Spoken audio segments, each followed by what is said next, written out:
No cycling in today's sport, which is a bit of a shame, really, because it is World Bicycle Day today, a chance to celebrate being on two wheels. And where better than in Cornwall, where there are plenty of popular cycle trails to explore, including the Camel Trail.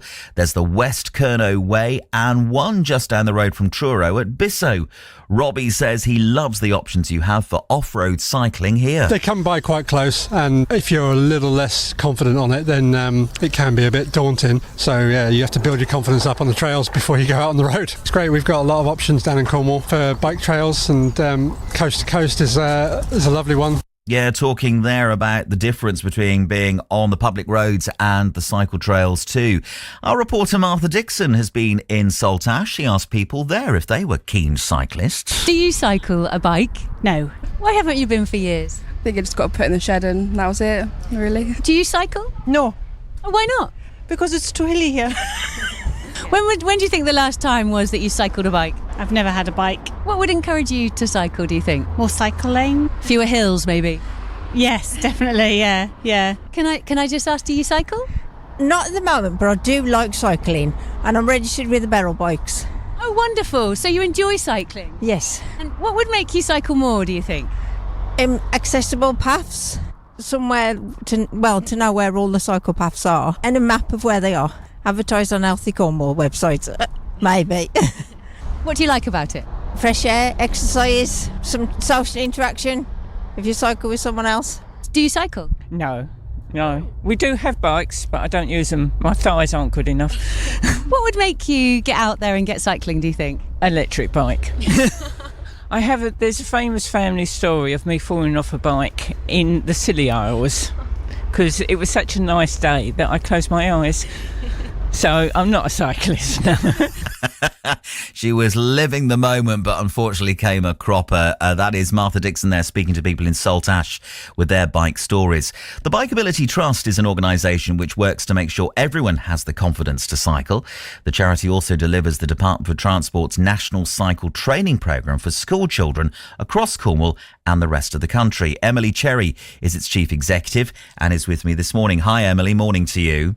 Hi, good morning, James. What a pleasure to join you and talk about the wonderful places to cycle in Cornwall. I know, we are spoilt rotten, we really are. Tell me a little bit more about the Department for Transport's National Cycle Training Programme. Now, I remember doing cycle proficiency tests at school, at primary. Is it compulsory for schools to sign up to that? No, it's not compulsory, which is something that we're campaigning for the government to take on. So back in the day when you and I, showing our ages slightly, would have been doing the cycling proficiency test, we actually never went out on the roads. That was never something that cycling proficiency did. So back in 2017, we brought in the new modern version of cycling proficiency called Bikeability. It's age and appropriate. So we take children right up from balancing in reception, right out to on the roads at the end of primary school to give them that real experience so they can travel independently on the roads. The amount of cars in my childhood to where we are today is so vastly different. It's hardly surprising that people, and I think also head teachers, aren't actively encouraging this because they're concerned about the safety of the pupils. So you're absolutely right. So traffic volumes have more than trebled since sort of the 1980s and childhood days when I was growing up, which does make parents and also teachers very fearful of taking children out on the road. We are already reaching, so particularly in Cornwall, 80% of primary schools in Cornwall offer Bikeability, which is fantastic.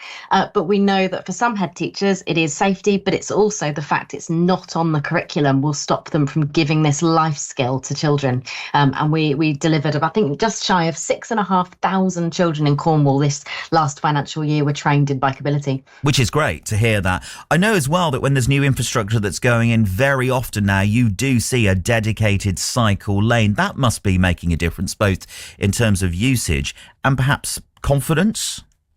It does. So when you come through a cycle skills course with one of us, and we also offer them to adults as well, so it's not just for children, it does give you the confidence and you're much likely to cycle and you're also safer. We've actually done a study that shows that when you come through Bikeability and you train more children in the area, things like being killed and seriously injured, which sadly happens on our roads, but involving pedal cyclists, that decreases with the more people that you offer cycle training to. So this is a life skill and a a life-saving skill, and it's why we want to make sure no child leaves primary school without that opportunity to cycle. But you're right, infrastructure is brilliant. I loved hearing some of the people that you spoke to in Saltash, and things like e-bikes are a game changer, particularly for the elderly, or those people with long-term health conditions. I'm just recovering from pneumonia. I'm using an e-cycle at the moment. They're absolutely wonderful to get out there with confidence on the roads. They're also pretty essential when we're as hilly as Cornwall.